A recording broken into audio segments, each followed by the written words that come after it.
First band of the day is going to be Strumbellas. Ellas. Then we've got James Vincent McMorrow.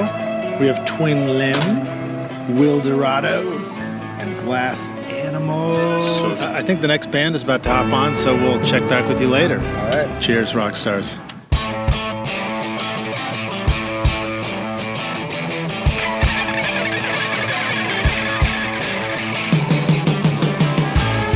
Welcome to Recording Studio Rockstars. I'm Lid Shaw, and this is the podcast created to help you become a rock star of the recording studio. Vance Powell, Glenn Rosenstein, Michael Wagner, Ray Kennedy, Buddy Miller, John McBride, and Alan Parsons. What do all these rock stars have in common other than that they should be on this podcast? They all have something great to say about MikTek microphones. Check out MikTek Audio at miktekaudio.com/artists. Hey rock stars, this is Lid Shaw, and welcome to another episode of Recording Studio Rockstars, the podcast bringing you into the studio and sometimes outside of the studio to learn from professionals so that you can make your best record ever and be a rock star of the studio yourself. Today's episode is a super special one, and it's really exciting because we are actually here on site at Bonnaroo, the festival just an hour south of Nashville, Tennessee. We're here for Bonnaroo 2017, and we are spending all week recording band after band in our Hay Bale Studio. That's right, we're recording a band every hour, 2 to 3 songs, and mixing it live and mastering it so that the music can go directly out on radio stations all around the country. So we're going to be digging into that and telling you guys all about how we do the process, chatting with everybody, getting some great stories, and just answering as many questions as we can about what goes into the process of producing, mixing, mastering, and putting out on the radio so many great songs in one 4-day weekend. So stay tuned, enjoy the show, and thanks so much for listening. Cheers.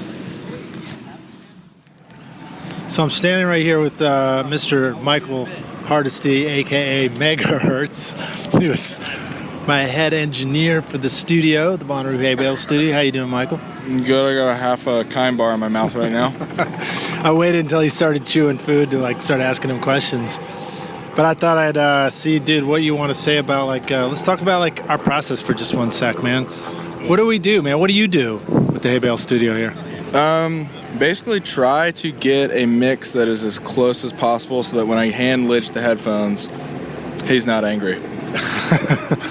Yeah, so when we get a band coming in, they'll load in and we get them all set up, and while we're positioning stuff, people will start randomly playing instruments, and secretly and off to the side, Megahertz will be setting levels and, getting things ready, and it's pretty amazing. I get to actually kind of walk into the control room, and then there's this ritual where he hands me a pair of headphones, and I just pop them on, and it's like everything already sounds killer, which is fucking awesome. I just said that on my podcast, but it really is, man. So tell us more about how you do that, and what are the tools you're using during this session?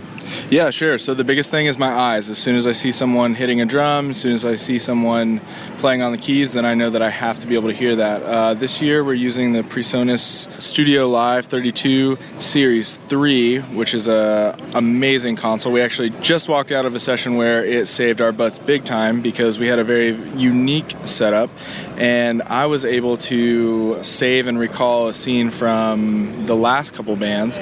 So the recall took all of 3 seconds, and we got right back to where we needed to be. In addition to that, we're using Studio One to capture the live multi-track. We're using a couple Calrecs for some vocal chains. We're using Con preamps for a couple electric guitars, and other than that, it's all inside of the PreSonus, and that's the beauty of it. Well, so there's one thing you didn't mention that I think is super cool about what we're able to do today. You're using an additional laptop to control the Studio Live mixer. So I'm literally mixing in real time on the mixer, but Michael's able to have the UC Universal Control open on a laptop so that it's controlling the innards of the console. He can make changes to things. He can adjust stuff. What are some of the things that you would grab and adjust on the fly while I'm mixing? Yeah, on the fly, if a vocal comes in way too hot or way too low because, the band forgot to tell us that their drummer was singing the third verse or whatever that may be, I can kind of help Lidge out. I can put a little extra effects on stuff. I can spot check the compression and gates, which is really, really helpful. And overall, just make sure everything's going well and try not to inadvertently fight with Lidge, because two mixers isn't exactly the best idea in the world, but we're making it work. Yeah, it's almost ironic. In this case, too many cooks can be in the kitchen.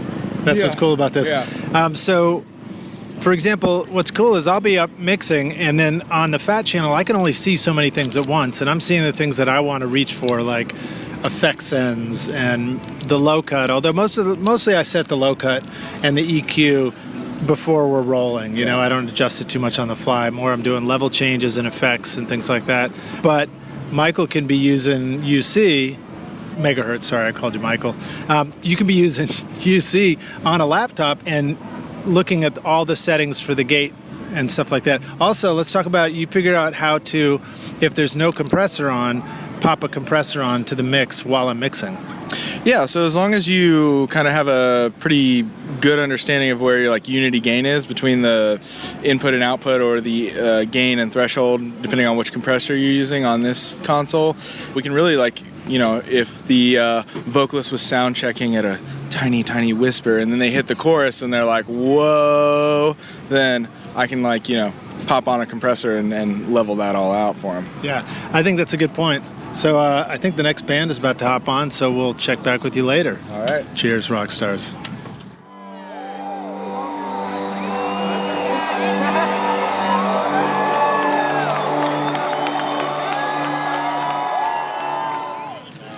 Oh, it's so bright out here. All right, so I'm hanging here with Mr. Sean DeLeon. You guys probably know him as the assistant extraordinaire for Recording Studio Rockstars. He's been actually editing and posting episodes with all our great guests. Hey, Sean. Hey, how's it going? How you doing, dude? Doing pretty good. So tell us what you're doing here at the Hay Bale Studio. Tell us what your involvement is. Well, mostly I'm just helping out Nick LaBelle. He's the one on the floor, setting up all the mics, getting everything positioned, setting headphone amps, making sure the musicians are comfortable. So I'm pretty much his assistant throughout all of this and just helping him with all that. This is your first time to Bonnaroo, right? Yeah, first time. Super excited about it. All right, so tell us what bands you're kind of looking forward to checking out. In terms of recording or watching? Any of them. Well, I just found out that Jacob Collier, one of my favorite artists, is playing, so I'm really excited to see him. He's kind of like a funky new soul kind of thing. It's really cool. Awesome. Well, so we just stepped out of a session. Tell us the story of what was beginning to middle to end of that session you just did. The one we just did now? Yeah. Well, Who was it? I don't remember the name of the band.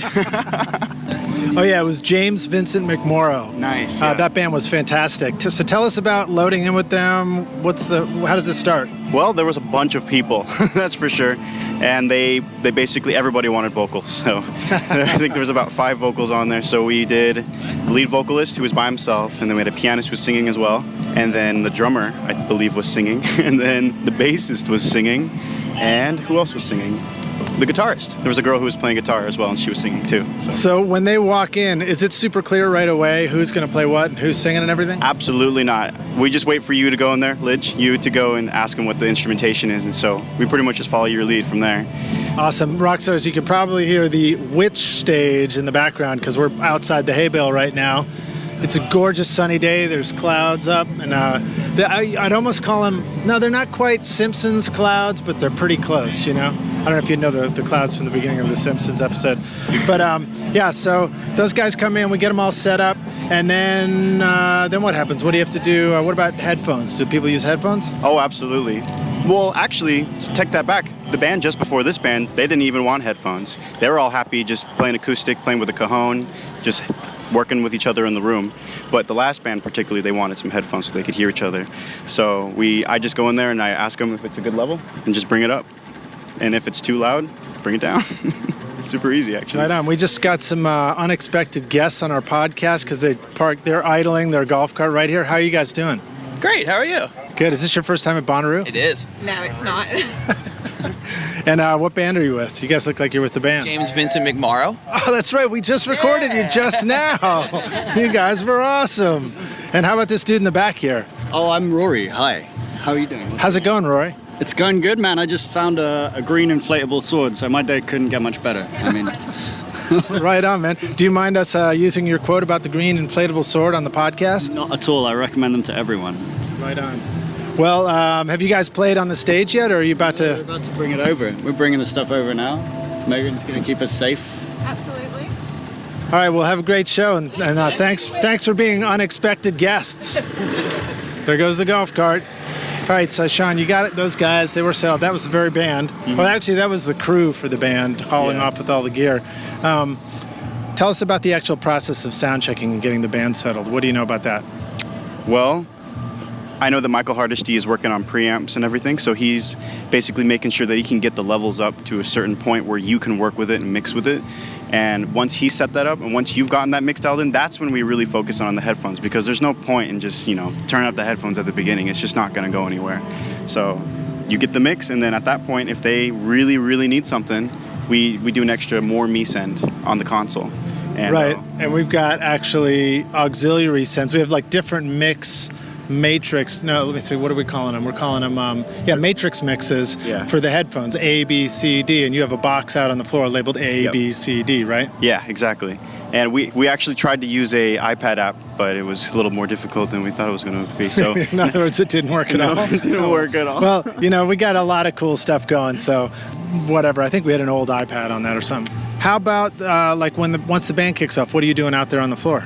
Well, if in the middle of the session, some member might be like, I need that I need my instrument up. So I'm ready, just holding the headphone knob, ready to turn it up if somebody needs it. Very interesting. All right, so let's explain that a little further.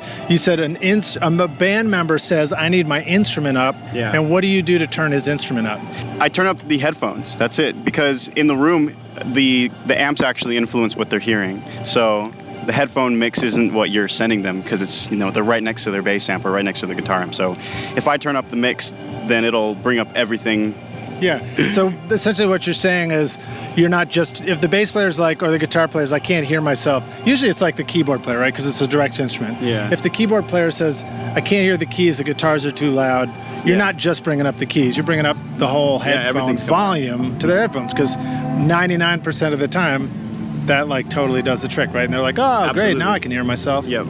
That's how it is. So, all right, good tip, rock stars. Just remember that when somebody can't hear themselves in the headphones, a lot of times they may just need to turn the headphones up, and that's all they needed. All right, good. Groovy. Any other closing words? Just happy Roo. Happy Roo. Awesome. All right, thanks, Sean Dilly. Sean DeLeon, a.k.a. Sean Dilly, signing off. Cheers. Cheers.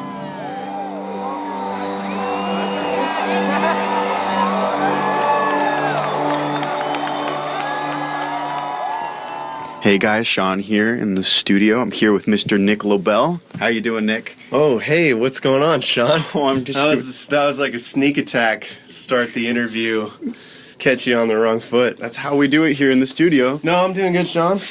How's it going? It's going great. Tell me a little bit about your role here. What are you doing? Well, I'm out in the live room, helping the band set up. Taking care of everything on the other side of the control room glass. So all the backline instrumentation, the drums, placing microphones, and just keeping everything organized in here so that bands can come in and feel comfortable and just get set up quickly and start, playing their songs. Great. Do you have a secret tip or a hack that you could use? Maybe something you're doing with the guitars that you have to do right on the spot, something quick. Something quick with the guitars? Well, we're using a Gibson Falcon amp and a Silvertone for, the more tube-driven rock sounds. And then for cleaner stuff, we've got a couple solid-state amps. They're quilters. They're really great for clean tones. So really, just asking the players what they want to use, and if they haven't already just brought in their own amps. All of the amps have really great reverb and tremolo. So just helping the musicians kind of get comfortable and dial in their tones. So it shouldn't be too far off from what they're used to playing through. Mm-hmm.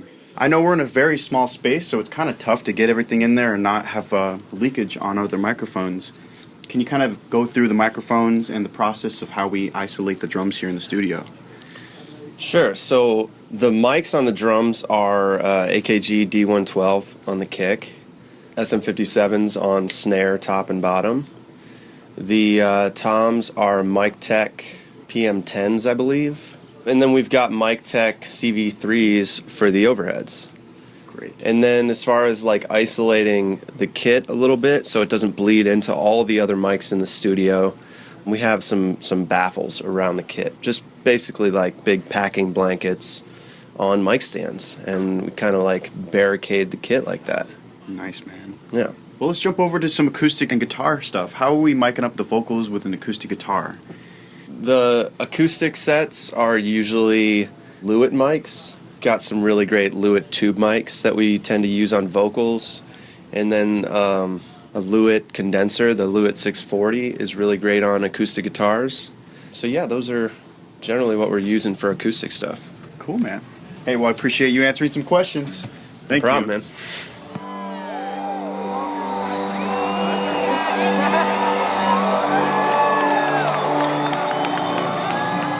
I'm sitting here right here with Mr. Joe Hutchinson, who is our mastering engineer extraordinaire for the Hay Bale Studio. Joe, how you doing? Doing well. How are you, Lidge? Are you pretty excited about mastering today? Absolutely. Always. Will you tell us a little bit about what exactly happens here? Like, what is this rig? You've got like a rack of gear, you got speakers, a laptop, a keyboard. Yeah, totally. I'm recording the stereo mix that you're mixing, capturing it through a limiter, a Pendulum Audio PL2, as kind of like my first thing that's catching the peaks. I can also add and subtract some gain here. It gives me some nice control before I hit my converters. And then I'm capturing the 2-track mix there. What does it mean capturing the peaks? What does that mean? Like, you know, in a mix, you got drum hits and transients that are way higher than some things are way higher than other things. And a part of mastering, you're sort of compressing and leveling out. You end up doing a lot of compression and limiting to, you know, kind of raise the average level of something, which is kind of the way everything sounds these days. So when you do a mix, sometimes initially it looks kind of spiky on the screen, and when you're done, it looks like a nice brick. I mean, I try not to destroy it, but it looks more like a brick when I'm done, for sure. More like a brick. Yeah. I mean, Louder than Lander and more like a brick. God. No thanks. I'm not squashing the stuff that much, but yeah, I mean, I'm definitely taming the peaks, you know. And this thing's nice just in case something really gets carried away. It keeps anything from clipping, you know. It just soaks it up. It sounds really nice too. You don't even notice it for the first 3 dB at least or something. Okay, so then you come from this Pendulum Audio piece of gear, and then it goes into this Apollo here. Is that what's next? Yep, that is what's next. And what's this up here on top of that? It's a clock. It's an Antelope isochrone clock. I think the Apollo sounds better using an external clock, so I just have an external clock. So the clock basically is a digital clock that clocks in all the samples that the Apollo is doing. So it's telling it when to capture and take a snapshot of the sound along the way, right? Yep, that is correct. And I mean, the reason I have this clock is I usually use a different interface at home, and I didn't bring that just from the standpoint of it's just a converter, and I'd have to bring a monitor controller and more stuff. And the Apollo has more outputs and volume control, and I can kind of control it all through some knobs, but also through software. And I'm sending out a lot of signals to like a radio tent and to a headphone box here and stuff. So it just gives me more control in a single rack space. And, you know, it may not be as quote-unquote high-quality conversion, but I still think it does a good job and sounds pretty good. All right, so describe our process a little bit, like when you're capturing, what are you capturing, and then what happens after that? Like, what's your role here? Just capturing the stereo mix of the band playing in the studio. The band's playing live. It's going through the studio. You're mixing it while it's happening live. I just get what you do, you know, the stereo mix. And then I chop it up into 3 songs because it's just, you know, one big block. I cut out the talking in the middle and just turn it into 3 radio-ready songs, fades and everything. And then I pull it into Studio One and I master it. Which the mastering has to all be done with plugins in this case because I just don't have the time to use outboard gear and do it all in real time. And what sort of plugins would you use for your mastering process? I use Isotope Ozone is the primary one. I usually use a couple instances of it. Then I also use a few UAD plugins. I like the UAD Precision Limiter. The Shadow Hills Mastering Compressor plugin is pretty good. I mean, it kind of depends, but Ozone's really the main one that gets most of the work done. All right, so Ozone lets you load up a whole bunch of individual plugins within each instance, right? Yeah, so it's kind of an all-in-one thing. You have EQ, you have compression, you have multiband compression, you have dynamic EQ, you have another EQ post-compression if you want, and then you have like a limiter at the end. I mean, you also have stereo imaging and saturation and whatever else if you want to use it. I'm not using any of that stuff in this case, but...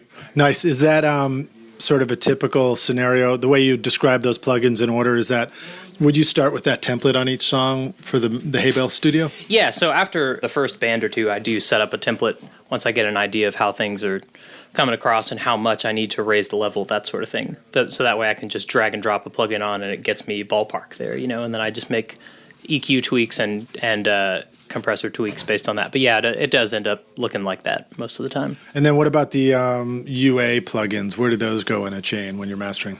I usually use a compressor first, and then I'll use a couple instances of Ozone, and sometimes I'll do some like parallel compression, parallel distortion stuff with a UA plugin after that, and then I use a UAD precision limiter on the master bus. It's kind of like on all the tracks, right? And these other things I do on each individual track. So, I mean, it's kind of all over the place, I guess. So I know Studio One has a whole like parallel routing matrix for plugins. Is that something that you use when you're mastering? No, it's not. I do most of the work on individual tracks. I do basically nothing on the master insert, like only just one limiter just to like make sure that nothing's going over, but it's not really even doing anything. It's just sitting there.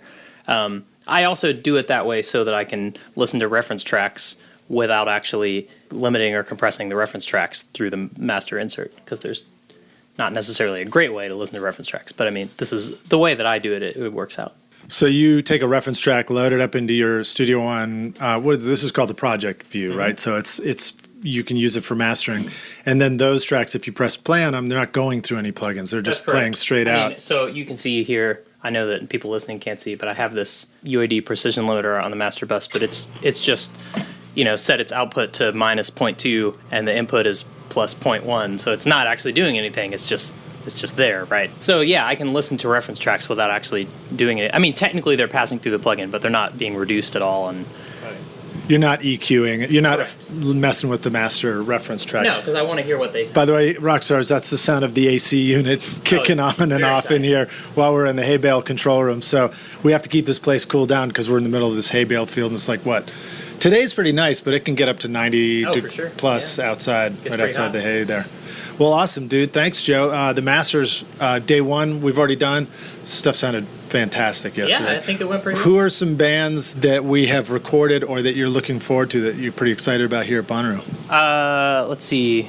Glass Animals is coming in today. They're going to be pretty cool. Michael Kiwanuka is coming in tomorrow. He's going to be really, really cool. I like his stuff a lot. I don't know. I mean, I find new bands every year doing this, and just because I haven't heard of them doesn't mean they're not great. So. Any faves from previous years? And how many years have you done the Hay Bale Studio now? This is my 4th year. Ben Folds was pretty cool. He brought like a small, orchestra in with him. That was really cool. Quick question: what are some differences in how you approach the mastering between like a Ben Folds orchestra, a rock band, an acoustic, and a vocal? I mean, so I have some like kind of start templates depending on the style of music, right? So if it's a rock thing, it's probably going to be similar to somewhat ballpark similar to the last rock thing we did here, and I can apply that. But same with acoustic, I can pull up kind of an acoustic chain that I have ready and just tweak it a little bit, and I can still get it done pretty fast. So dig it. I feel like we've run into this issue before where we thought we were over compressing things, and then it turns out to be not as bad as we thought it might be. Oh, for sure. Yeah, it happens. Yesterday something was hitting me really loud and my limiter was going to work on it, and I was real worried, and then I listened back to it. I was like, oh, it sounds pretty good, So how much going to work on it was it doing? I mean, a solid 2 to 3 on snare hits and stuff. 2 to 3 decibels of gain reduction, right? Which is fine. I think it's with pretty much any limiter that has really fast attack and release times, you have to get to about 4 decibels before you really hear it, which obviously you don't always want to hear hard limiting on a track. So like you can get away with a couple dB of stuff. So I think that's how we got away with it in that case. And it seems like the hard limiting, the extra compression, the stuff that we get a little nervous about, you can definitely screw up a track, but on the rock stuff, it's been working pretty well. It can work out, yeah, it really can. All right, dig it. Thanks, Joe, man. We'll see you more around the studio, dude. Thanks, Liz. Cheers.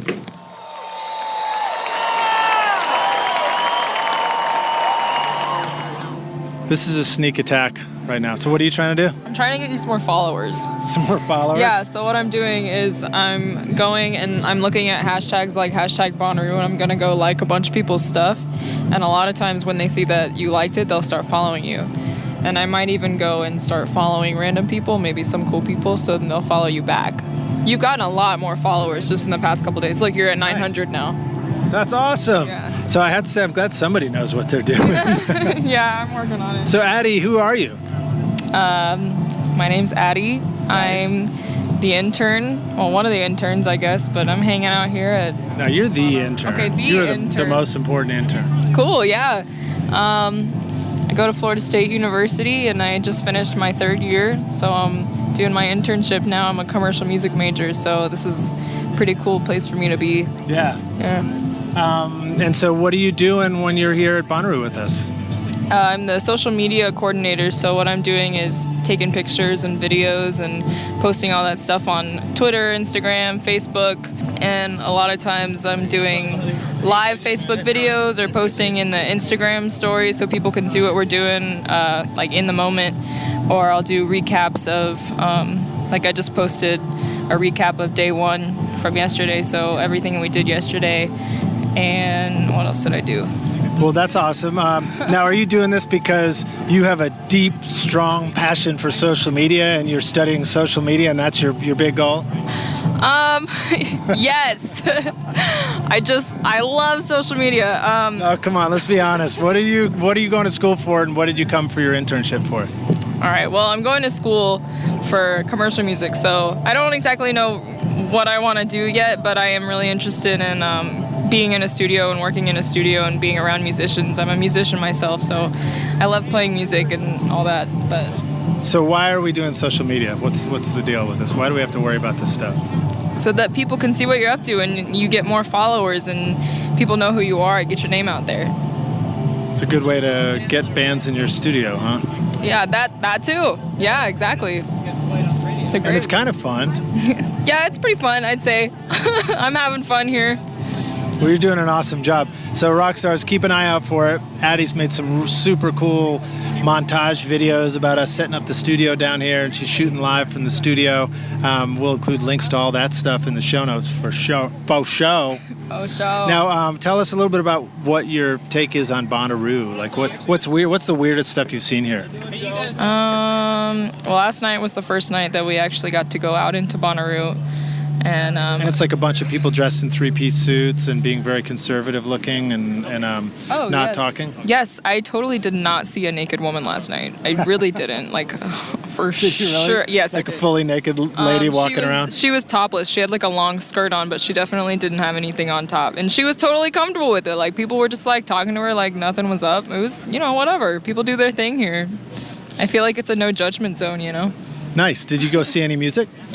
We saw the Orwells for a little bit, and we went to see Mondo Cosmo, who we recorded yesterday. But they had a full band instead of yesterday was just the one guy. But Yeah, he sounded great too. I heard the final masters from Joe sounded freaking amazing. Yeah. I was sitting over in the artist area drinking a vodka Red Bull Nice. with my sunglasses on in the dark and my headphones on, just rocking out to our mixes from yesterday because Nice. I'm that self-indulgent. Yeah, but their full piece band sounded really good too. We were really close, so it was getting really loud. So we left like in the middle of it, but they were pretty impressive. Yeah, it was awesome. Today we're gonna try to go see U2. They're playing tonight, and I can't remember who else. The XX, they're pretty cool. And We've then recorded them a couple of times before. really, yeah, I was a fan of them like back in high school. I don't really keep up with them anymore, but I do like their music. Yeah. They wear a lot of black. Do they really? Yeah, they're very darkly dressed French folks. Well, maybe I'll get to see them tonight. They're great too. Really Yeah. good. Yeah, they're cool. Groovy. Well, Rockstars, another little sample from the Hay Bale Studio. Signing off. Sign us off, Addie. See you later. Awesome. Cheers.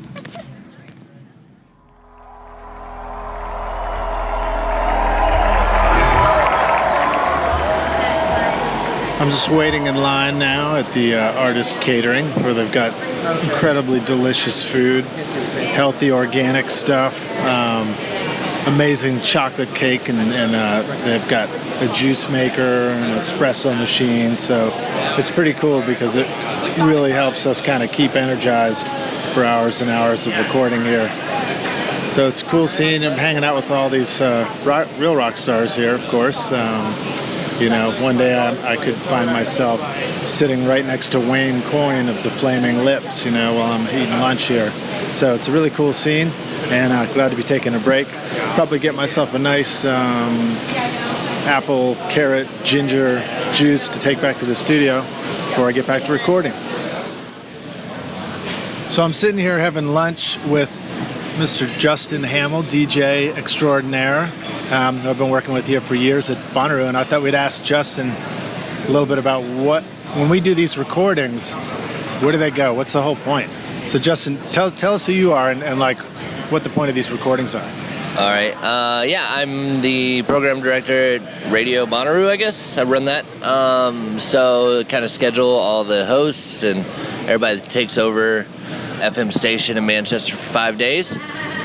And what we do is, as those come in, we start throwing them into rotation, getting people excited for bands that are coming up the rest of the weekend, or even a band they saw last night here on the farm. And then it also goes out to every radio station that's here from all over the country, and they can play those performances as well as the interviews. And I know on Sunday night every year on Radio Bonnaroo, starting around between 10 and midnight, depending on when all the files are uploaded, I get all those backstage recordings going continuously. So this year, Sunday night right around 12 probably, you'll hear every single thing that we've recorded backstage this year.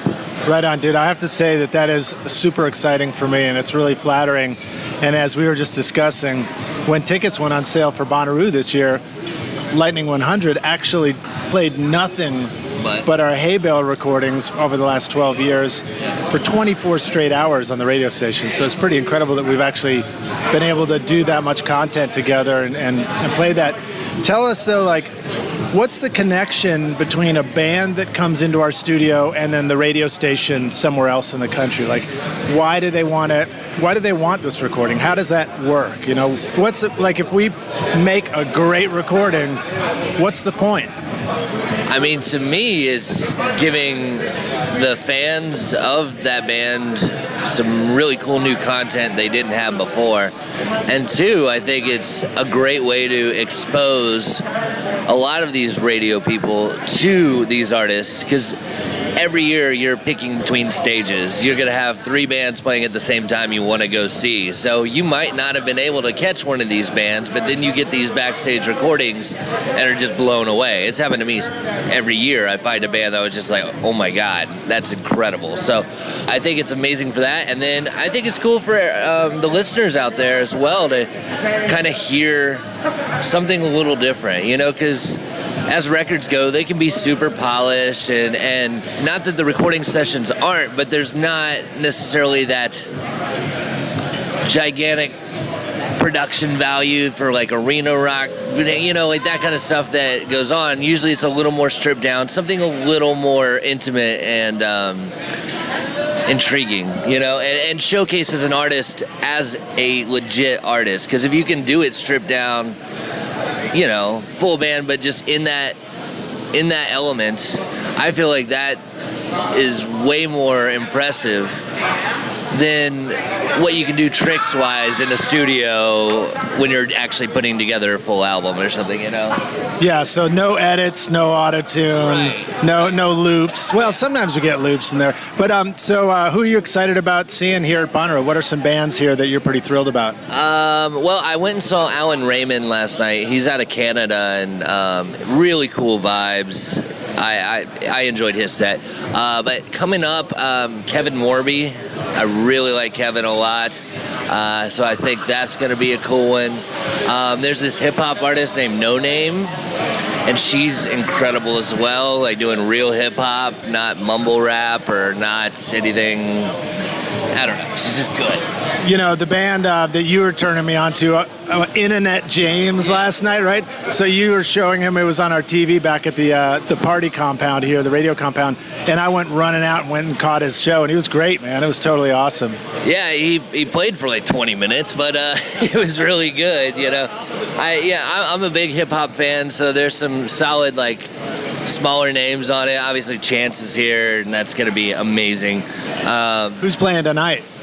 Tonight's U2. You know, U2's pretty much dominating the headlines, I think, for this evening. It's not too often that you get them here in the States and definitely on the farm, so I think it's going to be an incredible performance. What are some classic things that we should expect from Bono up on stage there? Isn't he known for his great stage presence?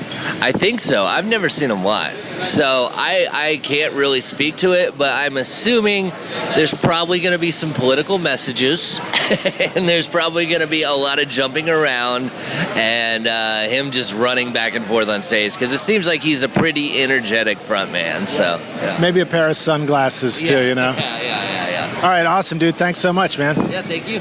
Cheers.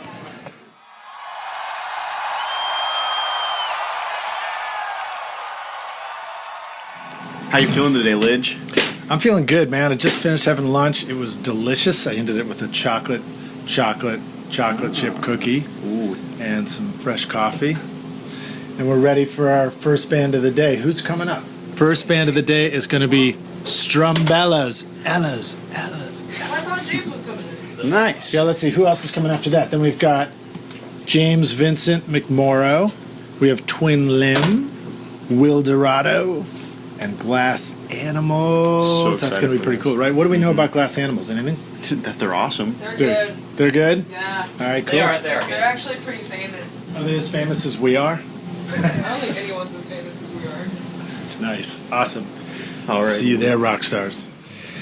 Hey, rock stars. I'm sitting here with Lieutenant Dan Buckley from Lightning 100, which is our partner radio station for the Hay Bale Studio. Lieutenant Dan, tell us who you are and what you do here. What is it that we do with this Hay Bale and your role in all this? Right on. Well, I have been working with you for 13 years. This was actually my 14th time on the grounds. The first year they let me do it all, and they were like, "Whoa, we better hire someone who knows what they're doing." So that's when you came into the mix, and they split us up. I am on the side where we record interviews. You're on the side where we record the performances, and we're sharing this recording studio. It's surrounded by hay bales, which we've been doing for the past 13 years as soundproofing. We do the recordings of the music in our end of this Hay Bale Studio, and then the band walks through the doors into the other end. There's like secret, unexpected interview booth there with you. But overall, as we do this stuff, the music, the interviews, what's the point? Why do bands want to come in here to do this? Where does it go, all this stuff that we create? Well, we have partner stations all over the country that are going to use this footage this weekend and year-round. On our radio station in Nashville, Tennessee, we have a program. It's a weekly Sunday morning program from 8 a.m. to 10 a.m. where we use this footage. You know, year after year, we've been using it there, incorporating it with our own in-studio performances. And it's an opportunity for bands that don't necessarily have time to go to every radio station, that they can give all of them something. It's also been historically a place where up-and-coming acts come in and get exposed to radio stations. So, you know, we've had artists like Brett Dennen come through where we didn't know who Brett Dennen was yet. He hadn't been playing on the radio yet. Or Brandi Carlile. I remember that. Brandi Carlile was one of our first ones. Yeah, I mean, we had Adele come back here. So, you know, where Adele is about to play a set at Bonnaroo and she's nervous. This is obviously a long time ago. And she comes backstage and, you know, kills it on a performance, gives a great interview, and it's before she's a household name. Yeah, so it's a really special thing that we get to do, and I love it. It's been a blast doing this for 13 years. As you can hear, rock stars, there's a reason why Lieutenant Dan is the radio guy and I'm the podcast guy, because he has the voice. You can hear right here on Recording Studio Rockstars. So thanks, dude. It's been a pleasure, man. Yeah, and, also, finally made it on your show, dude. Yeah, I'm dude. pumped. Thanks, man. Awesome. Cheers. Thanks, Rockstars.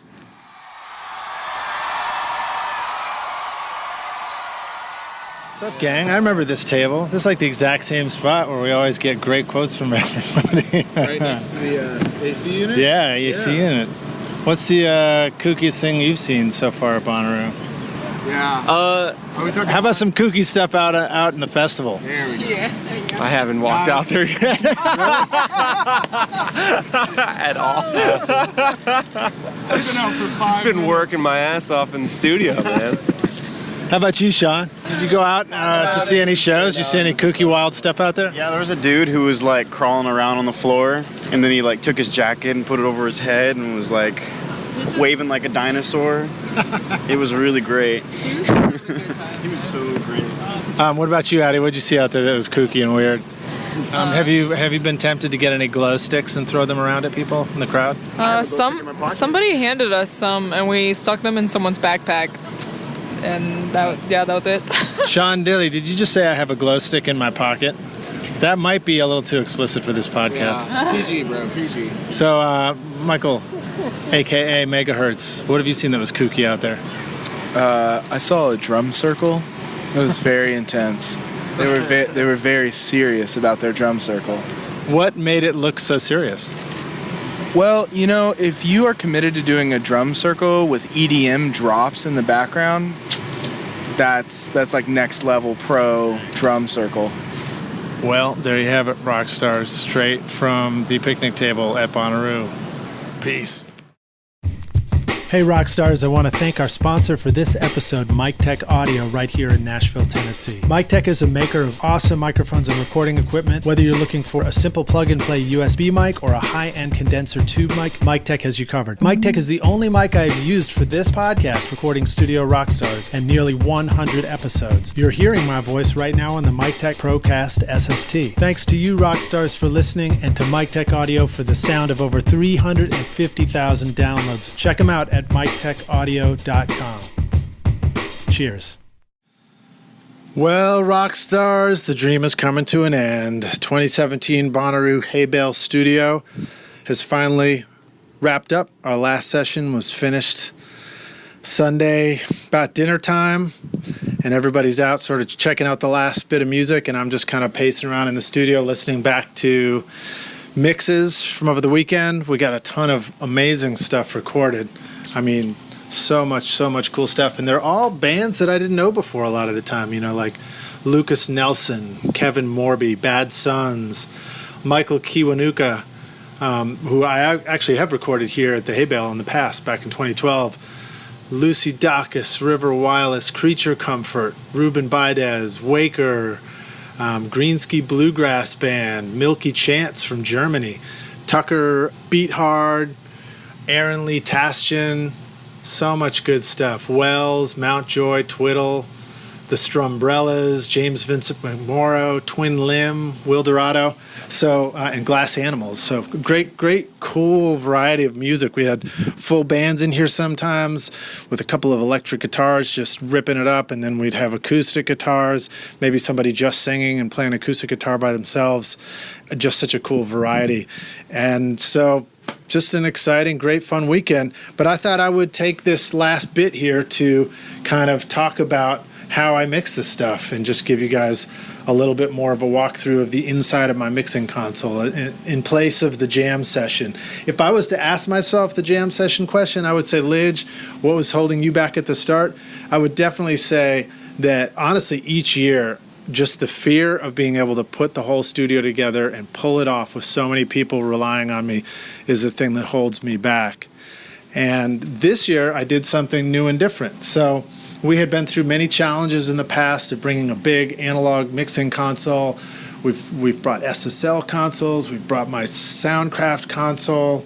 We've brought Midas consoles. We've brought Mackie boards way in the beginning. And so we've tried a lot of different things. And the big challenge that we were always faced with was the reliability of putting together a studio and knowing we'd have enough stuff for it, knowing we'd have all the cables and all the outboard equipment that was needed to do this full-on mix.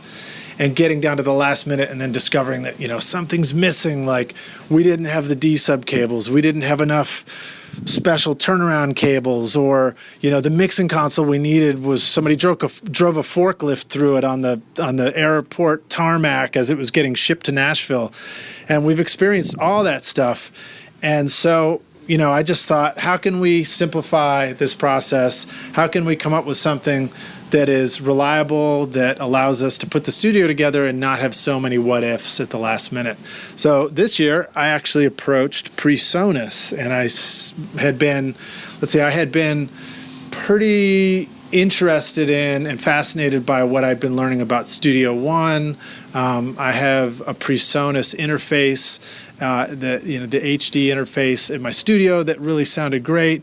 And I'd seen these consoles where they had the fat channel on it and everything like that. And I thought, I want to give that a try. I think that looks really cool because I like the idea of being able to reach up and make mix changes, have all these different parameters on each channel while I'm mixing. But I was nervous because I hadn't mixed like this in a digital console before, and I didn't know if it could really do it. I knew there would be limitations, and I wasn't sure if I could do all the kind of real-time mix moves that I do. I wasn't sure if it would sound good enough. Honestly, like when you switch gears like that, it's a big what if, and so, kind of makes you a little nervous thinking about whether or not you can pull this off. But I approached PreSonus and I asked them to send me their mixing console and help outfit the studio.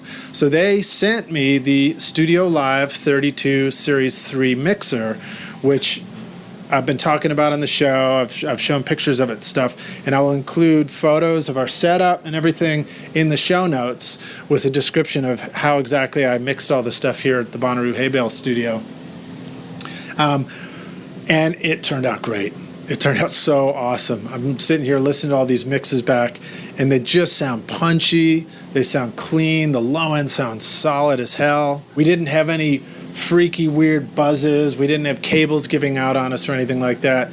And it was all thanks to simplifying our setup here and going with this digital mixing console. So to explain it, I would say what we did is I actually just took 3 8-channel snakes that have male XLRs on them, and those come into the console. The other end just goes out to the floor, and we'd have 8 channels over near the drums, 8 channels in the middle, 8 channels over near the vocal section. So it was easy to just patch into everything when we needed it. As I was explaining earlier, we labeled and pre-labeled cables out here, so things are just called, in fact, if I walk through the mixing console, I'll explain how I laid it all out. Channel 1 was percussion, so we have a dedicated percussion mic. Channel 2 is a kick mic. I was using the D112 on the inside of the kick drum. Then 3 and 4 is snare top and snare bottom, and I just used SM57s for those. They both sounded great. I'm able to flip phase on the bottom mic of the snare right here on the PreSonus. There's a button that just allows me to flip the phase, and that's really handy because I could take any channel and just flip it real quick to see which way sounds better and make sure that I'm getting the best sound as I go. Then I had floor tom and then rack tom, and then I had a pair of overheads. I had a ride and a hat. So the floor tom and rack tom mics, I used the Mic Techs. So Mic Tech has provided us with some great mics for recording here at the Hay Bale Studio, and they sound awesome. And as you know, they're a sponsor on this episode, in fact. So we used the Mic Tech PM10s, our clip-on tom mics that sound really great. And then we also used the Mic Tech CV3 tube mics as a spaced pair overhead above the drum kit.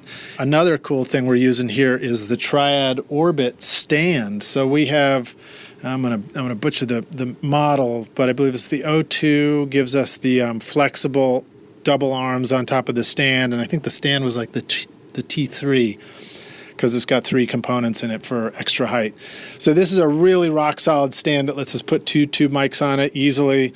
We've kind of got them panning out so that they're not quite, it's like an ORTF pickup pattern, but they're spaced further apart. So one is sort of looking down at the ride and the crash on that side and above the floor tom. The other is looking towards the hi-hat and the crash over there, as well as the rack tom and the snare. And it just gives us a nice focused drum sound with just enough stereo to it that it kind of widens it up and gets it out of the center and doesn't crowd the vocals. So that was really cool, and that sounded killer on the drums. And that's our drum setup. That's all the mics we use on the drums here. It's a pretty dead space. If you can hear the sound change around my voice, it's because I'm walking through the studio between the drum kit and the control room, and that's how close they are.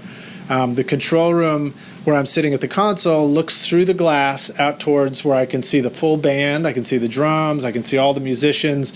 A lot of times the singer's on my side of the room looking towards the drums like I'm doing, and I'm actually seeing the back of the singer's head. But this way I can clearly see everything that's going out. I can see if somebody's singing on a mic. I can see if there's instruments. I can see if there's, an issue going on out there. But for the most part, it's just a cool way to see the band. The band can see me too, and I really like to get way into it. So I just throw on sunglasses and a straw hat if I want to while I'm mixing, and I really get into the music. And the bands make comments about it too, because I think they just really dig it. Bands like to see that I'm enjoying mixing their music. When we work on music for an artist, for a band, and we really look like we're way into it, it just inspires the band to get way into it too. So that's just a part of doing this that really helps. And also, the mix that I'm doing is a live to 2-track mix, which goes out to the headphones. So everything I'm doing in here, they're hearing out there as well. So it's like we're having a communication, a dialogue.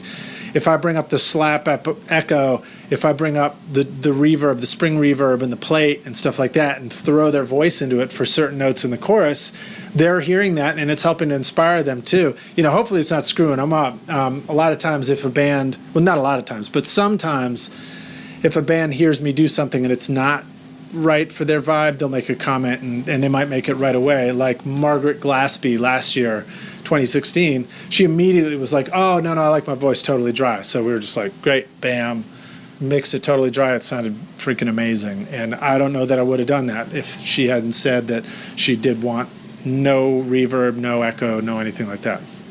So that's kind of a cool feature. All right, so go back into the mixer. 9 and 10, we're doing the bass DI on 9 and then the bass mic on 10. So that's pretty classic, standard stuff. On those channels, I'm actually using the built-in LA2A style compressor, the tube compressor inside the Studio Live. And that allows me to just kind of dial in the bass and get a really killer tone on it. I don't think I did any EQ on the bass. I think I might do that occasionally, but I'll kind of tend to do that only if I'm feeling like there's a problem. Also, because I'm mixing live to 2-track, there's only so much you could do in real time. You can't really dig into surgical EQs on the fly because stuff's happening too fast for that. Those are more moves that you do during sound check and then you're committed to it. If you get a moment in a song where you're feeling that it really needs something or a little bit of that maybe there's too much EQ or you need to dig into something, then yeah, you'll go for it. But for the most part, I'm not EQing during the song. I'm just doing things like balancing levels on the faders, dialing in the compression while people are performing. Compression is a great way, especially with the 1176 compressor, to bring up the gain of an instrument into the compressor, sort of make it hotter in the mix without having to move the fader. Also, the LA2A compressor is a great way for me to dial in compression on the vocals, and that is really handy. So what happens is I might be mixing a vocal, and I've got it up in the mix, and then all of a sudden the vocalist is cutting through too loud. They're hitting a high note, and they're singing too loud, and rather than have to duck that fader down in a real hurry while they're singing, which doesn't always sound good, it's nice having the LA2A compressor that's built into the PreSonus Studio Live because it has both a gain knob, but it has a threshold knob. So in other words, I can have the vocal set at a certain gain where it's sounding killer in the mix and it's at the right level, but the threshold catches it when it tries to push that loud note too loud, and then it compresses it. So that's a really great feature. That's one of the reasons why I really like using the LA2A for mixing vocals as opposed to an 1176, because the 1176, you have to turn the output down at the same time that you turn up the input. But anyway, the Studio Live has got both those compressors in it, so you can select whichever one you want to use on any channel, or you could just use the standard digital compressor too. I don't think I used the standard digital one. I actually didn't want to use it anywhere except for parallel compression, which I'll get to here in a minute. So after the bass, amp, and DI, Oh, here's another feature about the bass. The console actually has, because it's a digital console, it has digital delay set in every channel. So at any channel you want, you can go into the delay and delay it back by a certain number of milliseconds, which is pretty cool because it means that you can set the DI to delay slightly to put the bass DI in phase with the bass amp mic. So you can do that by ear. You could probably measure those two tracks in a DAW off to the side, figure out what you think the delay is and then set it, surgically that way. But that's a pretty cool feature that, I haven't had on a console. Certainly don't have it on an analog console. But that can help you kind of time align your tracks a little through the board while you're mixing. Tracks 11 and 12, those are set up to be keys left and right. So we bring a keyboard to the session. This year we brought a Yamaha P80 weighted key piano with piano sounds in it. In the past we've sometimes brought a Nord, something. Nord Stage is a great keyboard because you got weighted keys and you got lots of great sounds in it. That's a pretty common one for touring bands. And then we've got two DIs just out there on the floor. So the keyboard's just plugged right into the DIs. And so we've got the two keyboards plugged right into the stereo DIs. And then we just run the DIs over to the Snake and take that in as inputs. But with any of these channels out there on the Snakes, we can always just use those channels for running something different. So I'll get into that here in a sec too. Next up, 13 and 14. Now we're getting into something that sort of makes our labeling and our way of organizing things unique to the studio and really, really helpful. And I think they'd be helpful in just about any studio, but particularly here. This 13 and 14 is what we call the acoustic guitar, DI, and mic A chain. So we've divided the studio up into A, B, and then we've kind of got C, D, E, F, and a few places where we need it.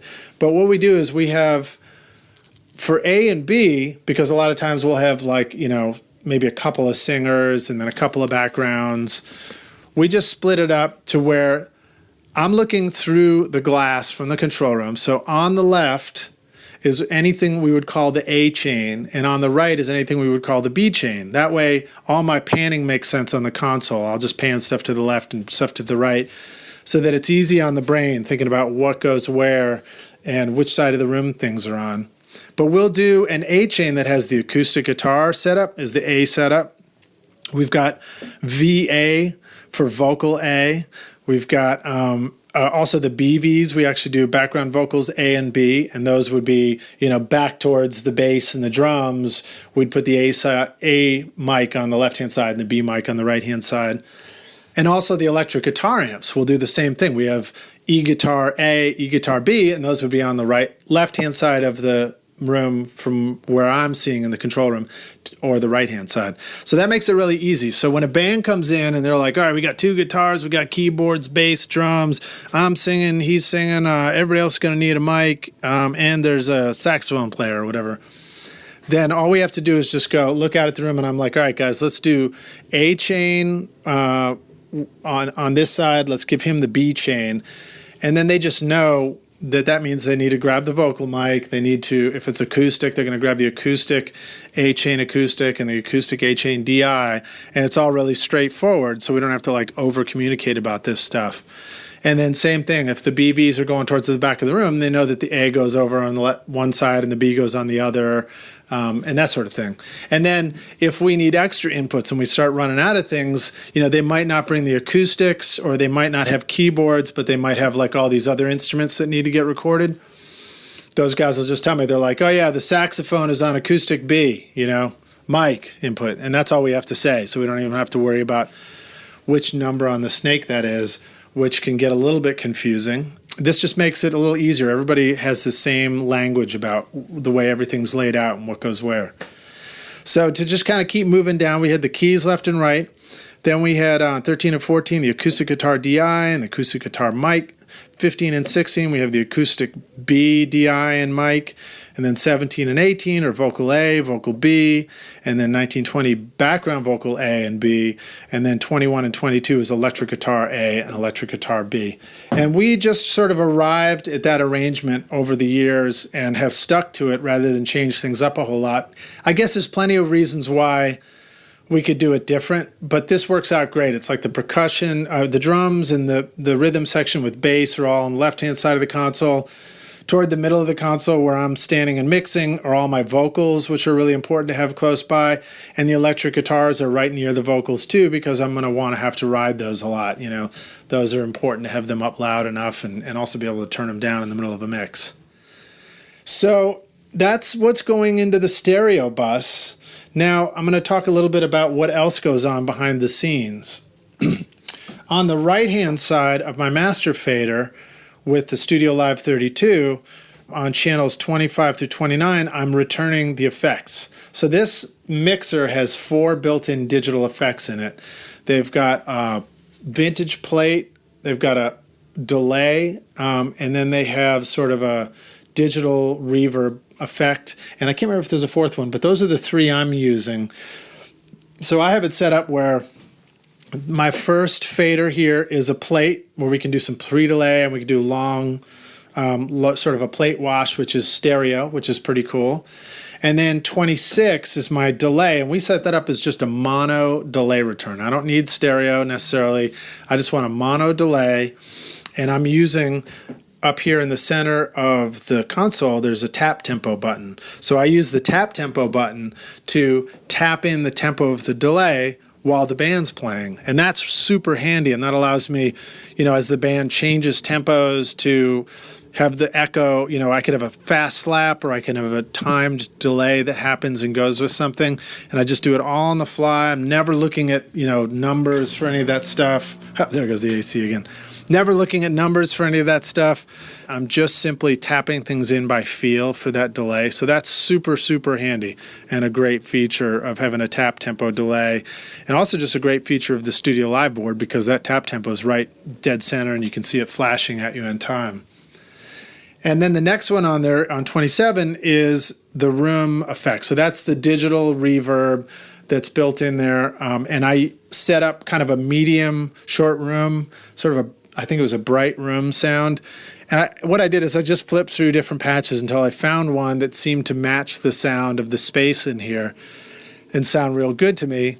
And I feed the drums to that. So I have a little bit of different drums go into that room, and I can just bring that up. And what it does is it takes this Hay Bale Studio, which is really tight and a short, tight sound, and it allows me to put a little space around the sound so that it sounds a little wider and a little more exciting and just sounds like it's got some space and 3D and some stereo to it. And then the last effect I used is my Master Room Spring Reverb. So I've been bringing this to Bonnaroo with me every year, and I just set that up as an outboard effect, and that just gives us a cool vibe and a cool sound with the reverb. You know, it's a real tone to it. So you're not trying to hide it so much, but I can tuck it under a mix and it sounds great, or I can boost it way up and it sounds cool too. Now, the next feature that's really important is the parallel compression. So as you know, when I mix, I mean, you're probably familiar with the concept of parallel compression already. You know, it's a great way to bring out vocals. You know, it's a great way to bring out guitars or make drums sound exciting. And in this case, what I do is I set up one big stereo parallel compression that was compressing at about 4:1 with maybe a medium attack, just enough to, I want the compression to bring up all this, the sort of excitement and quieter sounds and maybe help with a little bit of punch, but I'm not using it really to let a lot of attack through. So it's not really for that purpose. It's more for bringing up the relative loudness of everything, you know, so the perceived loudness of the whole mix. But then I can just feed drums into the parallel compression, particularly the close mics, maybe not so much the overheads. I can push other things like vocals and guitars and have them feeding it a little bit. And those are all on post faders so that as I bring up a fader level into the mix, it's also bringing up that fader level into the parallel compression. And then that allows me to just kind of have sort of a sweet spot for that stuff where I can kind of parallel compress stuff more or less depending on what sound it is and how it seems to sit in the mix to me. But I don't have a situation, you know, if those parallels were pre-fader sends, then that means if I brought the fader down in my mix, I'd still be hearing the parallel sneak through. So I don't want that. I want something where if I bring a fader down, it's gone and it's out of the mix. PreSonus Studio Live 32 allows me to do the parallel compression because they have all these additional mixes in here, and they're called flex mixes. So I'm able to take Flex Mix 1 and 2 and set that up as a matrix mix, which when you switch over to it, you see all these different parts of the console showing up there as options to blend into a complete mix. So what that means is the main mix, which is where my main faders are going and the effects and stuff, I'm able to bring up the main mix into the Flex Mix, and I'm also able to bring up AUX 3.4, which is set up as a parallel stereo AUX mix, and blend that into the matrix mix as well. So that's where I get my parallel compression across the whole mix. Plus, I can put my talkback in there if I want to be able to talk in the talkback. In this case, I actually set up the talkback so that it doesn't feed that matrix mix. And the reason I did that is because I want my talkback to go out to the headphones and talk to everybody, but I don't want to accidentally talk on the talkback and like destroy the mix or something like that. So I set it up where it wouldn't affect the printed mix, but it does go to everybody's headphones. And then up in the top section, we've got this thing called the Fat Channel. And it allows me to select different features of each channel to see what's going on. I've got an input, I've got a gate setting, a compressor, an EQ. I can see all the AUX sends for that particular channel. And then I also have the user fat channel. And that's really handy. So what I did is I set up the user fat channel on this thing to show up on the 8 knobs above, where I can selectively put different things on each knob. So whatever I felt like I needed to have while I was mixing in real time, those are the things that I threw up on the knobs. So for example, I had the channel input on knob 1, so I can just immediately have like a line trim level gain, and I can gain up a sound or bring it down if it's cooking too hot.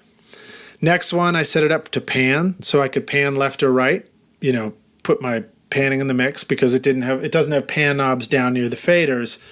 It's got it up there. So you have to hit the select button on the fader you want, and then you see the user channel, and you can choose to do these things to it. Now, I will say one thing about using a digital console is there's a little bit of a delay when you do stuff. So I have to hit select, and then it takes it just one moment, and then all this info pops up there. So that didn't prevent me from mixing and doing things I needed, but it meant that I had to kind of get in sync with the timing of the console. So I had to, rather than grab buttons too quickly, I needed to, wait a sec, look, and grab it and stuff like that. But it was sort of a rhythm that I got used to as I was mixing. So after the pan knob, I set up 3 effect sends. So I did the big plate reverb. I did the delay, so I could push the vocal right into the slap and echo and stuff like that. And then on the next one, I actually did the spring reverb. So I didn't do that room sound. The room sound for the drums, I like to keep that kind of static. Like that's just the sound of the space. I wasn't affecting it much, or I wasn't changing it during a mix. But the spring reverb, I would definitely change. I would like throw certain vocal notes into the reverb, or like verb out a violin part or a chiming guitar melody or something like that. And then there's 3 more knobs on the user fat channel. And the first one I set for low cut, because low cut is like, gotta have it, right? We already know that. We know that if we had no other EQ choices, but we could just kind of roll off low end on different tracks, that makes a huge impact on controlling the whole sculpting of your mix and how all the sounds add up together and how the low end retains its tightness and its clarity and stuff. Then after that, last 2, I just took the, if I was to go over to the EQ, I would have seen 1, 2, 3, 4 band EQ. So the user channel, I took the last 2 knobs and I put the low band EQ on one and the high on the other. So that means for each channel, I had already sort of selected the frequency that generally would be the appropriate one for that channel. So, like my highs and vocals were up around 8K as a shelf, for example. And my lows on the kick drum or something would be down at, 50 hertz. So that meant that when I'm using the user channel, if I just wanted more high end or more or less low end on a particular channel, all I had to do was reach for those knobs and turn it up or down. I didn't have to think about dialing in the EQ. It was already in the right ballpark, and I could just grab it during a mix. Now, I will say I don't even think I ever grabbed the EQ during the mix. Maybe a tiny bit, but for the most part, I just was writing fader levels on things.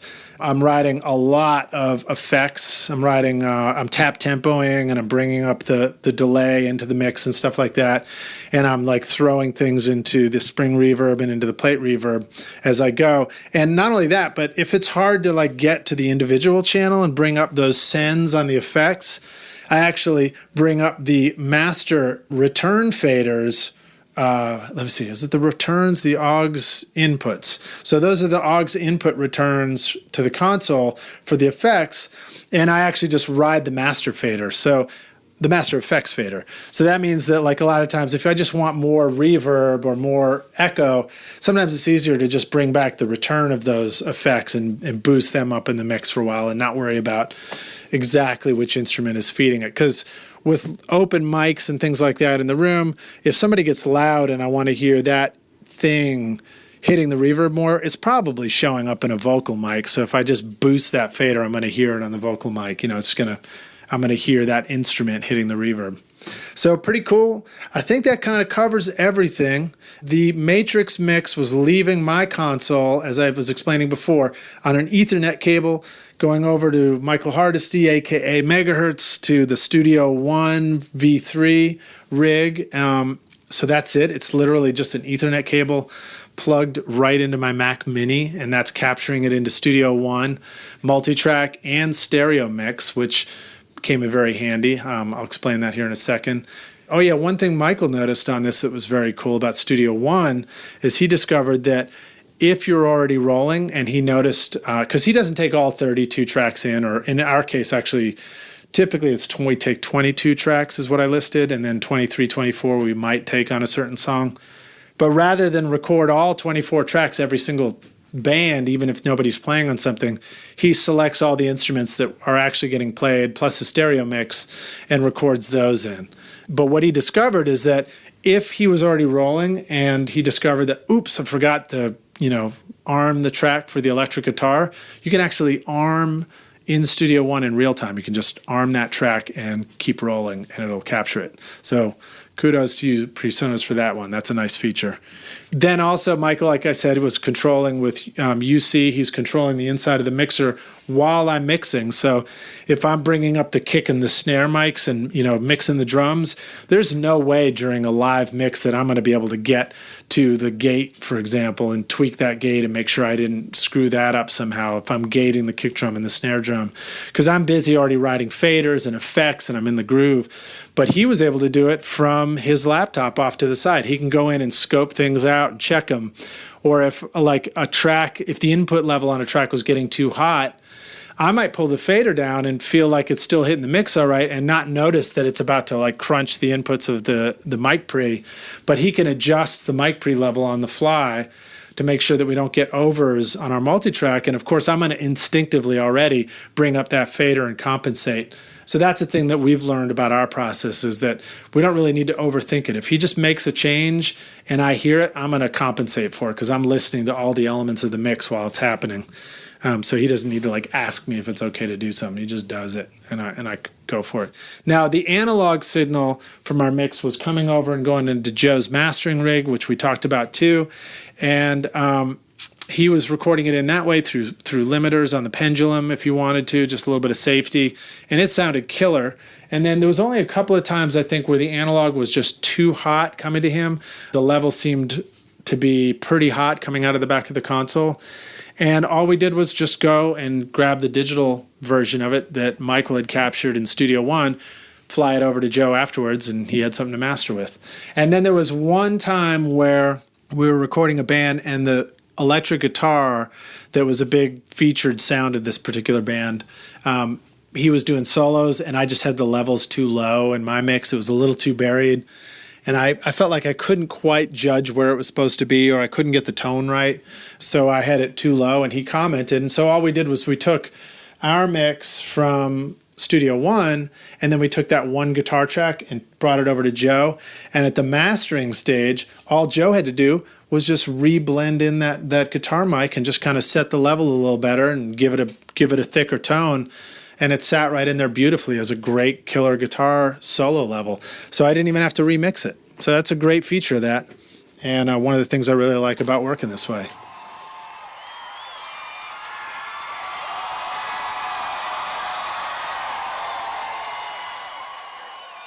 Yo, Megahertz. Let me hit you with a couple of jam session questions. When we were getting ready to do this Hay Bale Studio, man, what was holding you back? Can I say if the Presonus sounded like junk? Yeah. Great. If the Presonus didn't sound very good. Then you were worried that was going to not work out, right? I was very worried that was not going to work out. And I was worried that our end product would not be of quality. And how did it work out? Worked out great. All the pre's are super clean. We got a good little punch to them.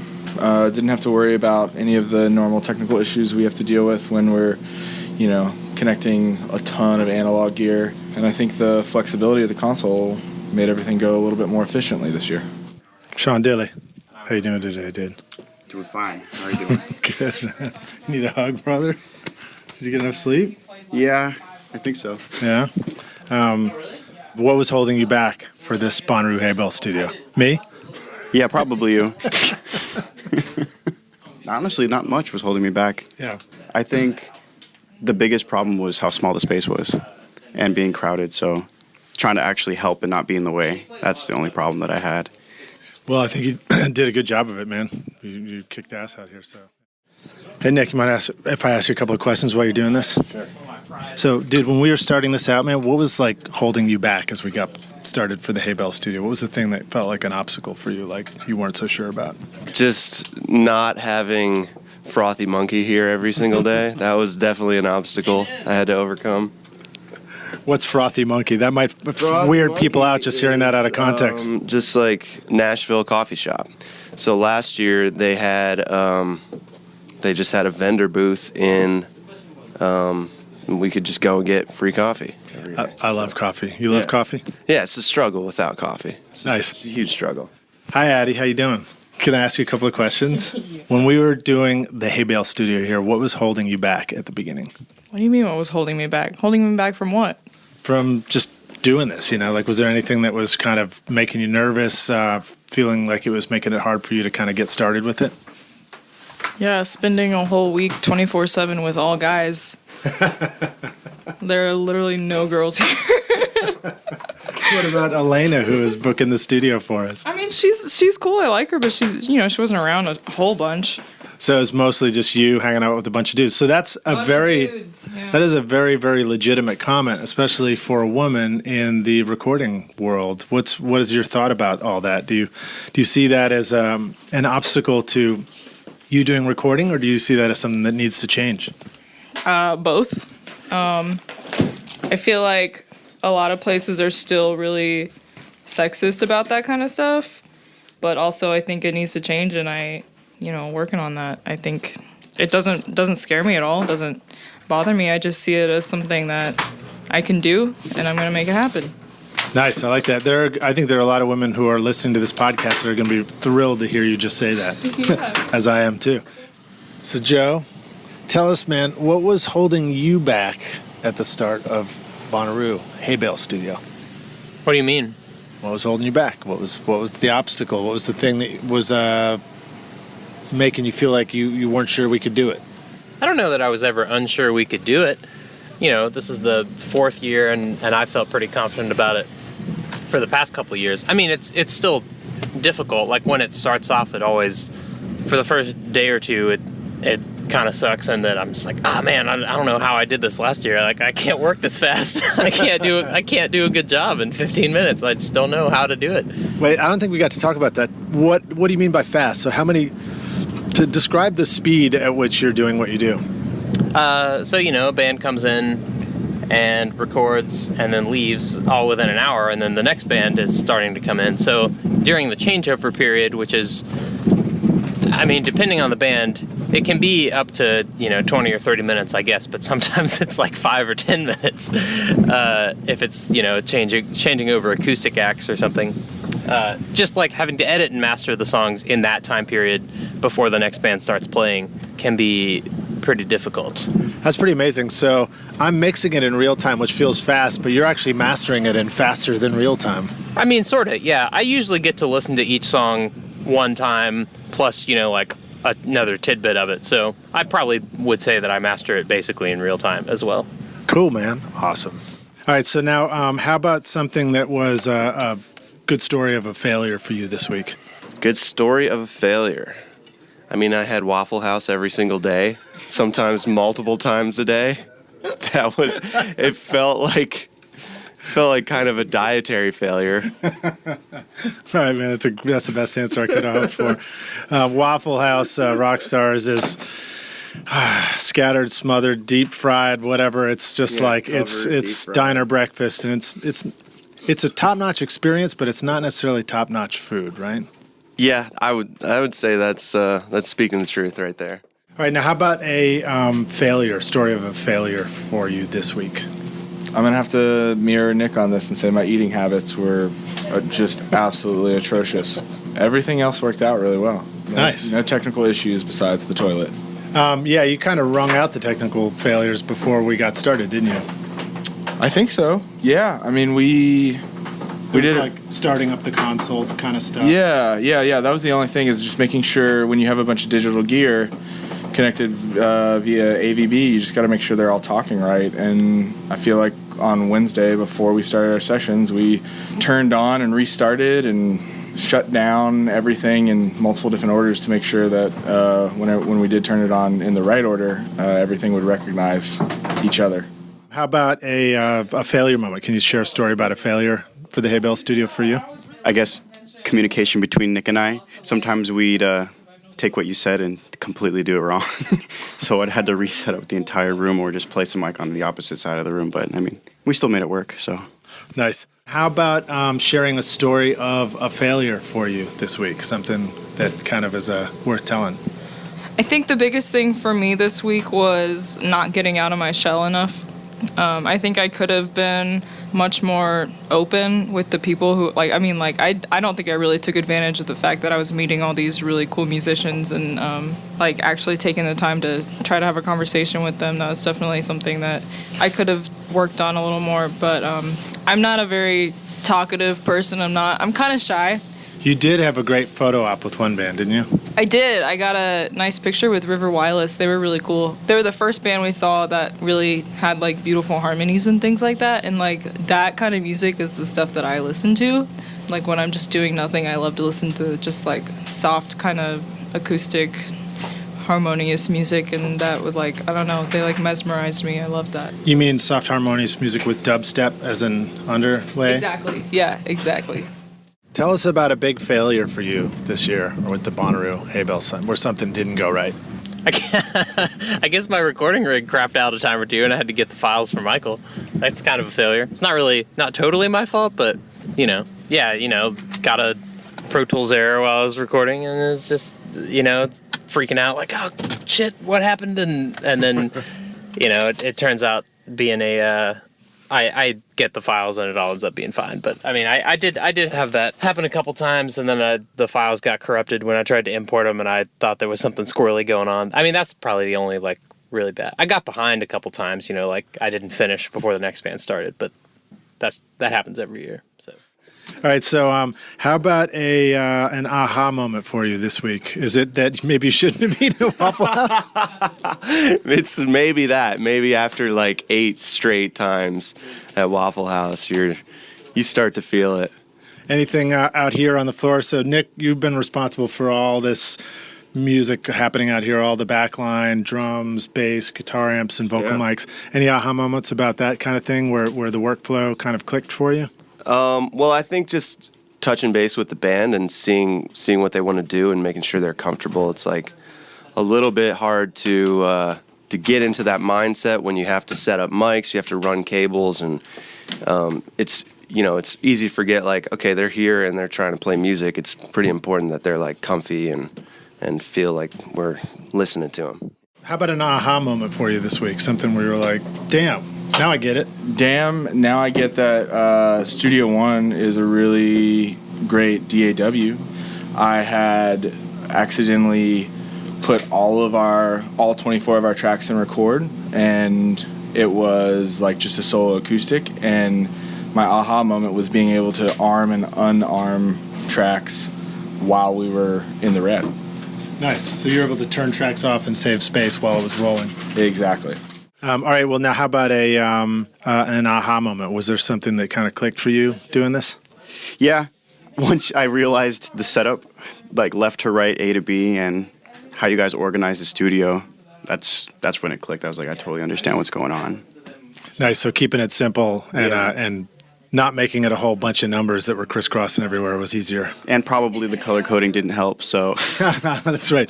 Rockstars, we tried to color code things too on top of that, and that got thrown away real fast. That was our attempt to try and make lemonade out of the lemons, which were the teeny tiny colored gaff tape that I accidentally bought on Amazon, right? Yeah, it just didn't help. How about an aha moment for you? Something where, you kind of had a real, everything clicked for you in the studio. I mean, I didn't really have a moment like that because I wasn't doing a ton, I was kind of just taking What are you talking about? You were doing tons of social media and stuff. I was doing social media, but I wasn't doing anything with the equipment or like anything like that. Yeah, but I think a lot of people know that they have to deal with social media, and they're kind of like, we all sort of reluctantly want to know how to best do it, even though we just have to deal with it, I think it's just keeping up with it, I think the first day or two I posted like once or twice, but after that I realized that I should probably be posting more and, just doing the most that I can to get people to see us out there and follow us. And I got you some more followers, and that was cool. And I had never used Instagram story before, so that was a first for me, and that was pretty cool. I enjoyed that, and people actually were seeing those. What is an Instagram story? It's kind of like Snapchat. I think it stays up for 24 hours. It's like a little, I think they're like 15-second videos or pictures or whatever you want to put up there, and you can edit them and put like a filter over them and make them look cool. And So now that I'm done working, and I would love to see them, I can't see them, and they're gone. I did save them, so like they're on my laptop. Nice. What about something that was like a real success or like an aha moment for you? Did you have an aha moment this year? I mean, there were a few of the bands that just sounded really good, and I didn't, I tried to just not do a ton, just get the loudness to a good place, apply just some minimal EQ, and then just bounce it. Like, I don't need to mess with this anymore. I'm fine, There were a couple that were like that, as I listened through, I was like, I don't need to do anything, Nice. Favorite hardware tool this week? Volume knob on my headphones. On your own Hands personal down, headphones? On my personal headphones, so I could, without having to like dive back behind musicians, I can just control the level of the mix that I'm hearing. The headphones we were wearing, I guess those were the KRK ones that had like an additional cable that had a volume slider built into it. Is that what you're I talking think about? we've got one or two pairs that have the volume slider on it. And for me, it's nice to have that. I wouldn't give those to any of the musicians because it could easily just get like bumped and turned down and then be like, why did my headphones just go down? But for me, it's nice to be able to like listen loud or listen quiet, especially when we're doing like 5-6 bands a day. I don't want to blow out my ears, Headphones become earplugs. Yes. Yeah, exactly. You just turn the volume all the way down and kind of sit there and relax. All right, now how about a hardware tool that was really cool for you this week? I mean, the hardware tool that's always one of the coolest for me is the DBX de-essers we have. They keep the lead vocals really, really nice and smooth. Joe doesn't yell at me because he doesn't have to de-ess as much or at all in mastering. And I think it just keeps everything like really buttery for the vocalists out there, so they feel like they sound really good. And as I'm thinking of that too, that's the only definite reason why we needed to have some outboard preamps, because de-essing is the one thing I don't think is included yet inside the digital console. Correct, it's not. And also, I mean, on the lead vocals, it was, we run through the CalRec pre's to the CalRec compressors to the de-essers, so it was super nice to have the hardware compressors working together with the PreSonus digital compressors on some of these lead vocalists who are, whispering like this, and then the chorus they get to, What's the chorus sound like? Woo! All right, how about a favorite hardware tool for the Hay Bale Studio for you? How about an SM57? It sounds great on the guitars, and you can throw them and they don't break. Sounded great on the snare drum, too. Oh, yeah. Especially when the snare drum mic was in the wrong spot. And I was That didn't happen too much. There was one song where I think we had a lot of hi-hat, and we looked and the snare mic had moved slightly, but, stuff happens. It still sounded great. Yeah, it still sounded All right, Joe, how about telling us about a favorite hardware tool that you had on the session this year? Oh man, it's the limiter for sure. The Pendulum Audio PL2 peak limiter. Dig it. Favorite software tool? Ozone, isotope ozone. Absolutely. It does it all. How about a organizational resource to keep all your shit together? I mean, I don't know, folders on my computer. I mean, I just make a lot of folders and I label them well so I can find everything. Nice. And if you could go back and give yourself some advice for the very first Bonnaroo Hay Bale that you did, what would you say to yourself? Trust your instincts and quit screwing with stuff. Nice. All right, how about a software tool that I know you weren't like using a computer out here so much, but maybe something with your iPhone that was real handy all week? I mean, all of our documentation lives in Google Drive, which is pretty nice to be able to just go back and reference, okay, here's pictures from last year, here's like exactly the setup, all the, backline gear that we brought, all the mics that we brought. So it's definitely super handy to just have that accessible and ready to go. Did you get pictures before we tore all this stuff down out here? I took a few. I think Sean took a few. Well, I guess the organizational tool, that's Google Drive too, so that's pretty much the answer. Yeah. If you could go back and give yourself one bit of advice to young Nick at your first Bonnaroo, what advice would you tell yourself now? Probably bring some healthy food options with you. That would be it. It's all about the diet, huh? Yeah, I mean, it's kind of important. Do we need to make sure that we stay within close proximity of the porta potties today for you or anything? It was like there's the underlying theme here. I'll be good. It's just, Joe had the right idea. He brought like apples and fruit and... Yeah, Joe's been on that Whole30 diet. Yeah. Dig it. All right, thanks, dude. Not me. Software tool. What was a favorite software tool this week? Oh, how about the UC? Oh, yeah, of course, the universal control. The fact that from my laptop and a wireless connection, I can have just as much control over the console as someone with their hands on the faders. Nice, dig it. And then last one is if you could go back and give Michael Hardesty, a.k.a. Megahertz, some key advice at year one Bonnaroo, what would you go back and tell yourself now? It's all going to be okay. It'll all turn out all right. Year one Megahertz was very, very, very worried about not messing up, and I don't think there's been any major screw-ups in 5 years, so I think we're all right.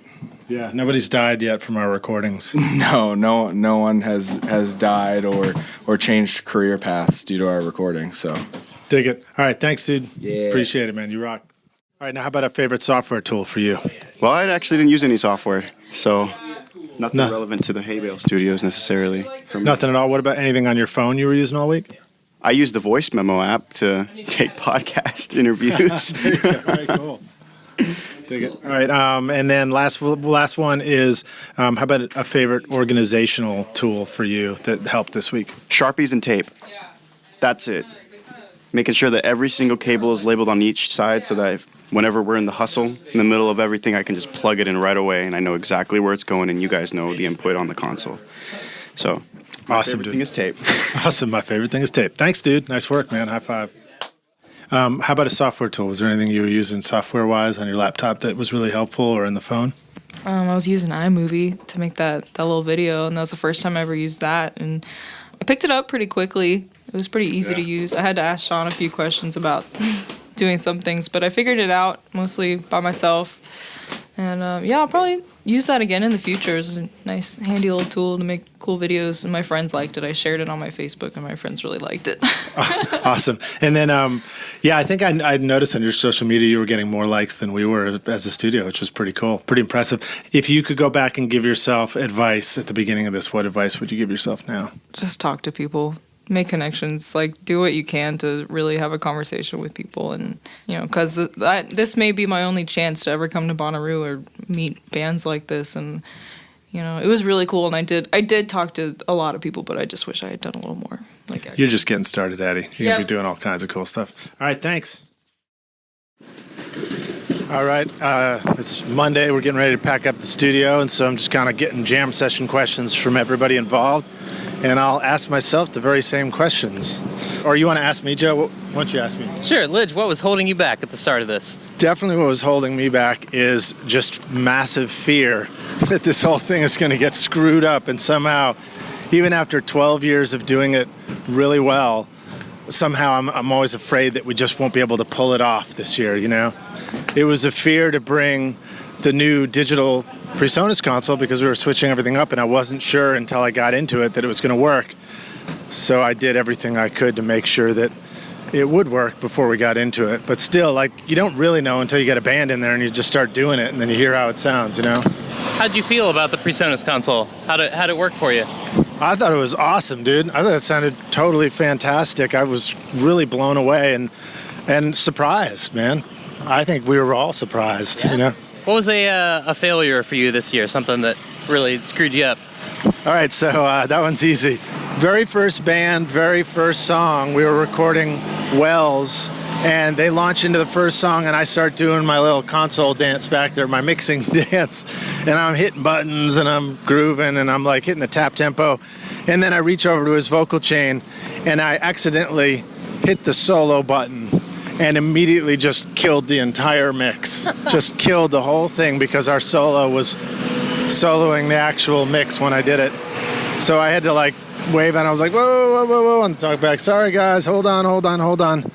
And the singer turned to me, and he was like, he looked at me all kind of worried. You know, I said I screwed up, and he was like, oh man, I thought you were like, because these guys were sort of proving themselves with the first gig. He's like, oh man, I thought you were pulling the plug on us, like, you guys suck, get the hell out of my studio, you know? Yeah. So that was sort of my failure there. Worked out in the end though, because we got rid of that solo action, and I didn't do it again. What was an aha moment for you this year? I think an aha moment for me was the fact that this whole rig could be simpler, and our whole job could be easier, and it could still sound killer, if not better. That was an aha moment, like that we could actually do all that it didn't have to be so complicated for it to work. Mm-hmm. And the other aha moment too was that, and I might have guessed it, but I just saw it in action. When you work with people who are really, really good and everybody knows what their job is, you just don't, and you're running the ship, you know? Do you run the ship? You're captaining the boat. You don't really have to do anything. You just wait, and everybody gets the shit done, and it sounds killer. And that's what you guys did, Joe. Like, I never have to second guess what you're doing ever. You know what I mean? It's a good team. It's a good team, Lidge. Good team. What was your favorite hardware tool this year? Well, Joe, I think that would be kind of easy, right, at this point. That would be the PreSonus Studio Live 32 Series 3 mixer that we brought. It sounded totally awesome, and I'd say it was our MVP for this session. Unexpected MVP. Now, we kind of knew it. We knew if it would work, it would be cool. We'd be really happy about it because it would simplify our lives. But it just sounded killer. What was your favorite software tool this year? My favorite software tool would probably be the compressors built into it, the 1176 and the LA2A. They sound pretty good? I think they sounded great. I think it was just awesome to have that at my disposal because it helped me control the mix a little bit more.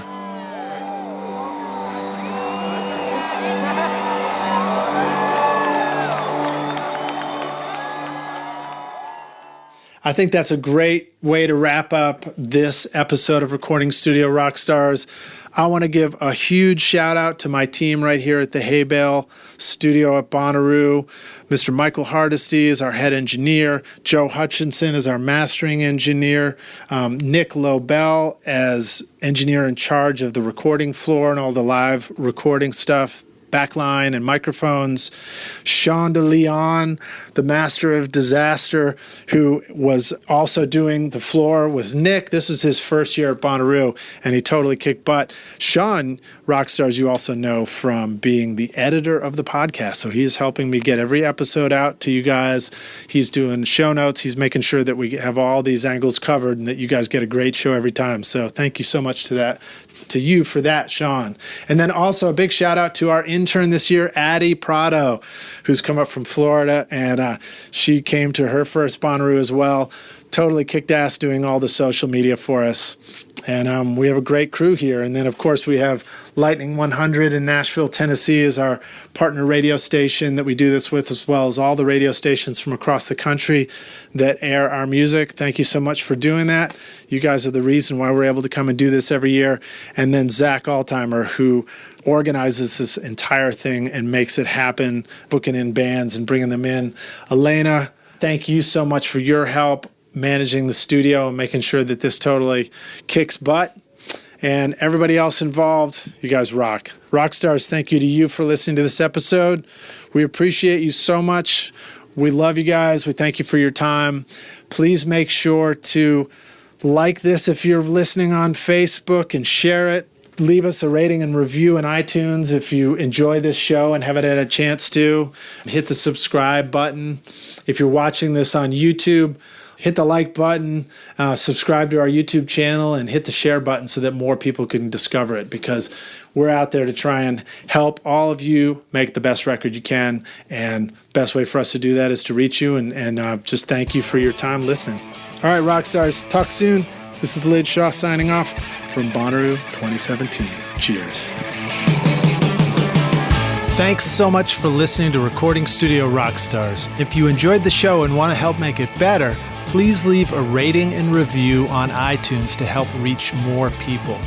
You can click directly over to iTunes or go to recordingstudiorockstars.com/review for an easy explanation. And if you want more free content, all you have to do is text RS Rockstars to 33444. Again, that's RS Rockstars to 33444, and I'll keep you in the loop with articles, videos, and podcast updates. And I'll let you know about any upcoming giveaway offers, all totally free. Thanks for listening. I'm Lid Shaw, and this is Recording Studio Rockstars. Now, go make great music.